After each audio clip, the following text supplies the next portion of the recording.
जिथं पाणी साचलंय तिथं फिजोरियम बद्दल मी उद्या सेपरेट एक व्हिडिओ बनवणार आहे, कारण त्याचाही एक मोठा व्हिडिओ राहील. हा व्हिडिओ बघायला पण लोक एवढा छोटा व्हिडिओ बघायला कंटाळा करतात, तेव्हा मोठे व्हिडिओ बनवून आणि ज्यांना गरज आहे तेच बघता. आपले शेतकरी सगळे ब्रँडेड आहे, सगळे चांगले, लक्ष देऊन ऐकतात आणि त्याची उपाययोजना करतात आणि त्याच्यातही काही बदल घडून आणतात आणि मला पण सांगतात का असा असा व्हिडिओ तुम्ही बनवा.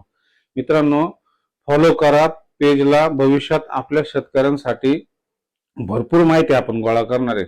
आपण काही सायंटिस्ट नाही, पण या बुरशांबद्दल थोडी थोडी जेवढी होईल तेवढी साधी आणि सोपी माहिती आपण या लोकांपर्यंत पोहोचवायचा प्रयत्न करतोय. व्हिडिओ शेवटपर्यंत बघा. नमस्कार, मी दीपक ठुवे, खेडगाव, तालुका दिंडोरी, जिल्हा नाशिक.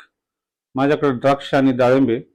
आज आपण एका अशा बुरशीबद्दल बोलणार आहे. ते बुरशी अजून लोकांना माहिती नाही कशी काम करते, काय त्याचा दुष्परिणाम होता. तर आता या काळात पाऊस चालू असताना त्या बुरशाचे फार मोठे दुष्परिणाम आपल्याला जाणवणार आहे. पिकलेल्या फळावर, डाळिंबाच्या किंवा टोमॅटो पिकावर, तुमच्या भाजीपाला वर्गीय, फळवर्गीय पिकांवर फार मोठे परिणाम या बुरशीचे जाणवणार आहे. या बुरशीबद्दल आपण थोडं आज जाणून घेऊ. ग्लोमोरेला सिंगुलाटा म्हणून या बुरशीचं नाव आहे. 1882 साली ते 1903 सालापर्यंत या बुरशीचं अमेरिकेमध्ये संशोधन झालं. मग या बुरशीला अँथ्रॅक्नोज असं एक नाव स्वरूप देण्यात आलं. भारतामध्ये 1920-30च्या दरम्यान या बुरशीचं किंवा 1970च्या दरम्यान या बुरशीचं आगमन झालं किंवा निष्कर्षात आली ही बुरशी आहे भारतामध्ये. निंबूवर्गीय पिकं, तुमची हे कारले, परत तुमच्या टोमॅटो, परत तुमचे डाळिंब, तुमचे द्राक्ष या पिकांवर हिचा प्रादुर्भाव दिसायला लागला. भरपूर अशा पिकं आहे. ही काम कसं करते पहिल्यांदा ते सांगू. आता बऱ्याचशा लोकांचे फोन येत आहे की बारीक डाळिंबाच्या फळावर पुरळ येते, टोमॅटोच्या फळावर पण दिसते भरपूर प्रमाणात, पण आपण आपल्याला नेमकं काय फवारायचं, कशी काम करते, त्याचा आपल्याला काय मारलं पाहिजे प्रिव्हेंटिव्ह, हे आपण बघत नाही आणि आल्यानंतर त्याच्या मागे लागतो. आता डाळिंबाच्या फळावर मी काल छोटासा एक व्हिडिओ बनवला होता, काही लोकांनी बघितलं नसेल म्हणून आज सविस्तर व्हिडिओ तिचा मी एक बनवतोय. काहीचा शोध कसा लागला, ही भारतात कशी आली, हिचं काम कसं आहे, ही कधी ऍक्टिव्ह होती. तर ही बुरशी ग्लोमोरेला सिंगुलाटा हिचं नाव आहे.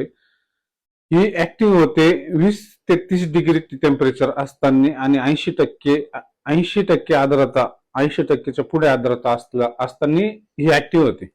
त्या बुरशीचं आपण जीवनक्रम जाणून घेऊ. ही बुरशी जमिनीमध्ये सुप्त अवस्थेत गेल्यानंतर हिला 2 वर्ष वातावरण निर्मिती नाही झाली तर हिला काही फरक पडत नाही. आपले फळं सडतात कसे, खराब कसे होतात मी सांगतो तुम्हाला.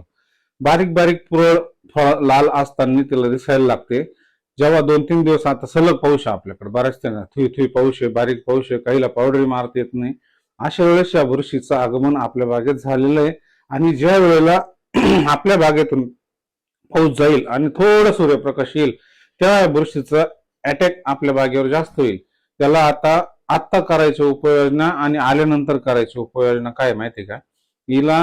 ही बुरशी येऊ नये म्हणून आधी, पाऊस येण्याच्या आधी, आता आम्ही ॲमिस्टार टॉप, रिव्हर्स म्हणा, आपलं याचं बाहेरचं इन्फिनिटो, ही औषधं आम्ही फवारली पण अजून तर काही दिसली नाही. पण बरेच लोक म्हणतात का चांगले औषधं फवारून सुद्धा बारीक बारीक स्पॉट दिसायला सुरुवात झाली. जालना भागातून फोन आले, सोलापूर भागातून फोन आले, सय्यद पिंपरी वगैरे या भागातून पण आता फोन आले मला की ही बुरशीचं दिसायला लागले. तर याचं हे कसे सिमटम्स कसे, आता मी काही फोटो टाकले तर याचे सिमटम्स असे दिसत आहेत. जर असे सिमटम्स दिसत असतील तर हा डांबऱ्या म्हणजे नंतर या बुरशीचं डांबऱ्यामध्ये रूपांतर होतं, म्हणजे डांबऱ्यासारखं आवरण बुरशीचं येतं. आतमध्ये उकळून पाहिल्यावर जांभळ्या किंवा तपकिरी रंगाचा जर स्राव बाहेर आला तर समजून घ्यायची हा अँथ्रॅक्नोज आहे. अँथ्रॅक्नोज ओळखण्याची ही एक बेस्ट खूण आहे. किंवा पानावर बारीक बारीक गोल तपकिरी चट्टे किंवा फळावर तपकिरी चट्टे काढायला सुरुवात झाली का आपण वाटतं हा तेल आहे, पण हा तेल्या नसून तेलाचे स्पॉट काय होता, पिवळसर प्रकारच्या आधी स्पॉट येतात, तेलकट आवरण असं त्याला बाजूला आणि तो मिक्स होत चालतो एकमेकांमध्ये आणि नंतर तळे जातं LY आकाराचे, तो तेल्या. पण तो हिरव्या फळावरच येतो. हिरव्यापासून लाल जाताना किंवा कळी अवस्थेत सुद्धा तेलकट येतो. हा पिकल्यावरच येतो. याचा प्रादुर्भाव असा होतो. आता तात्काळ करायचे काम, खालून ज्यांना शक्य आहे त्यांनी रोको 1 किलो एकरी सोडा, रोको सोडलं तरी चालेल, किंवा किंवा म्हटलं मी का आपलं ट्रायकोडर्मा सोडलं तरी चालेल. ते तुमचं प्रमाण ट्रायकोडर्मा तुम्ही ठरवून घ्या कंपनी वाईज किती सोडायचे, कोणत्या कंपनीचं चांगल्या क्वालिटीचं कसं सोडायचं ते तुम्ही ठरवून घ्या. ज्यांना शक्य आहे त्यांनी पावसात जरी सोडलं तरी त्याचे फायदे होतीलच. आणि वरतून आल्यानंतर किंवा पाऊस उघडल्यानंतर करायची उपाययोजना, ॲमिस्टार टॉपची एक फवारणी घ्या, त्याच्यामध्ये चांगल्या क्वालिटीचं स्टिकर घ्या.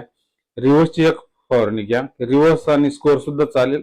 सगळ्यात फास्ट रिझल्ट पाहिजे असतील आल्यानंतर तर रिव्हर्स आणि स्कोअर याचे एकत्र रिझल्ट एकदम बेस्ट येतील. तुमचं साफ आहे EPLचं. परत अशा भरपूर कंपन्यांची औषधं फोन करा, मी सांगेल. ज्यांना जे शक्य आहे त्यांनी मारा. बायोलॉजिकल त्याला इलाज ट्रायकोडर्मा आहे, सुडोमोनास आहे, बॅसिलस सबटिलस आहे, हे बायोलॉजिकल इलाज आहे. पण सध्या आपल्याला फास्ट रिझल्ट पाहिजे असतील तर तुम्हाला केमिकलकडे जाऊन याचे काम. आता आम्ही एका प्लॉटला Z78 बॅसिलस सबटिलस आणि सुडोमोनास हा थोडा लेटचा प्लॉट आहे, त्याला 26 जानेवारीचं पाणी आहे, त्याला ते मारलेलं आहे प्रिव्हेंटिव्ह म्हणून. आणि एक ॲमिस्टार टॉपचा पण हात झालेला आहे. आणि आता सततचा पाऊस फिजोरियम सुद्धा फार मोठ्या प्रमाणात अटॅक करणार आहे. जिथं पाणी साचलंय तिथं फिजोरियम बद्दल मी उद्या सेपरेट एक व्हिडिओ बनवणार आहे, कारण त्याचाही एक मोठा व्हिडिओ राहील. हा व्हिडिओ बघायला पण लोक एवढा छोटा व्हिडिओ बघायला कंटाळा करतात, तेव्हा मोठे व्हिडिओ बनवून. आणि ज्यांना गरज आहे तेच बघता. आपले शेतकरी सगळे ब्रँडेड आहे, सगळे चांगले, लक्ष देऊन ऐकतात आणि त्याची उपाययोजना करतात आणि त्याच्यातही काही बदल घडून आणतात आणि मला पण सांगतात का असा असा व्हिडिओ तुम्ही बनवा. मित्रांनो, फॉलो करा पेजला. भविष्यात आपल्या शेतकऱ्यांसाठी भरपूर माहिती आपण गोळा करणार आहे. आपण काही सायंटिस्ट नाही, पण या बुरशांबद्दल थोडी थोडी जेवढी होईल तेवढी साधी आणि सोपी माहिती आपण या लोकांपर्यंत पोहोचवायचा प्रयत्न करतोय. व्हिडिओ शेवटपर्यंत बघा, तुम्हाला 100% फायदा होईल. धन्यवाद.